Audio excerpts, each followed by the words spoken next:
Hello everyone, this is Mert Soup here, and today I will be reviewing the Backburner. To start off, there seems to be a lot of opinions on whether this weapon is overpowered or it's underpowered, but there seems to be something everyone agrees on, that something needs to be done with this weapon.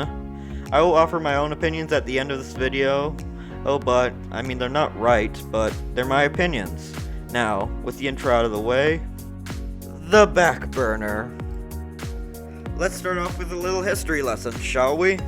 This weapon started out as a weirder and honestly better version of the Flog, with no random crits but guaranteed crits from behind, and no air blast, but with a massive upside of plus 50 max health.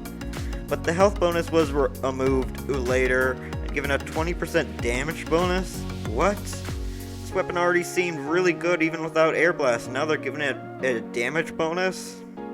But eventually they started giving it a slow and steady nerf each time I'm in some updates. From 20% to 15%, then finally to 10 before they removed it altogether.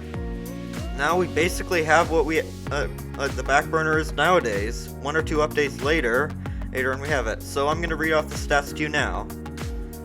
The stats read that you get 100% critical hits from behind, which sounds like it would be 180 degrees. It's kind of like the Spy's backstab, but no, it's actually 90 degrees, and it's very picky about this. It's as sometimes it will just tell you, you think you're behind someone? No, peasants.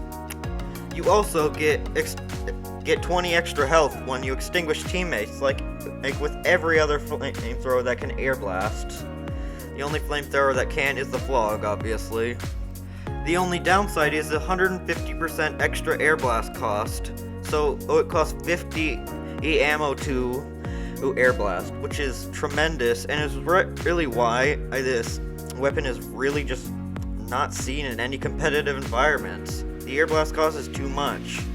Like, let's just look at every other flamethrower. A stock flamethrower can air blast 10 times, and the Degreaser and the Dragon's Fury can air blast 8, and this poor flamethrower can only air blast 4 times, and if you even get and blow the tiniest particle of fire out, you can only air blast 3 times. That's not nearly enough to be used in competitive. I mean, I still wouldn't rank it better than the Dragon's Fury and the Phlogistinator for competitive, but it's just still not even near the rank the stock flamethrower and the Degreaser are at. But rant aside, now that we have the stats of this flamethrower and we got a little history lesson to go along with it, what secondaries and melees should you use for this weapon? Well, that's actually pretty easy. The thermal thruster and the power jack for getting behind them, and that's about it. Personally, I use the shotgun because the thermal thruster feels a little gimmicky and I can never do well with it for some reason. But that's about it. You never really ever use any other melee or secondary. None of them improve it as much as they do. Also, real quick, I want to go on a little rant about how this looks. The Backburner is just so undistinguishable from stock. Like, imagine if there's a pyro blasting flames in your face. You couldn't tell what type of flamethrower that was. Is it stock? Is it the Backburner? You don't know. Should you try and run away from them? No, because if it's the Backburner, then they'll crit you. But if it's the stock, then you might get away. It's stupid. They need to change the design, because unless they have a festive Backburner, you're not going to tell at all, and you're going to have a bad time fighting them. Well, what about rebalancing? Is this weapon underpowered or overpowered? I was honestly dreading this part of the video. I actually think this weapon needs a buff. Not a large one, mind you, but when was the last time you saw this in a serious or competitive this The air blast is quite a large downside, and while I don't think we should touch that part of the weapon, we should try and get this weapon on par with the stock flamethrower and the Degreaser, so it isn't just a poor man's Phlogistinator. I'm not too sure what a buff would look like, but I would say something like a movement and jump height buff in exchange for a slight damage nerf.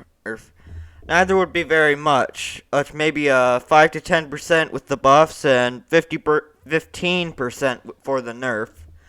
But just to help it do its thing.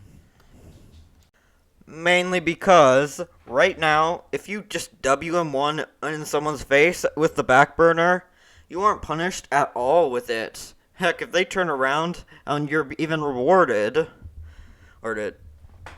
this would make it so that newer pyros are encouraged to sneak around and get behind people. You know what this weapon is meant to do. And even if they don't need any more encouraging, they would at least still help them get around.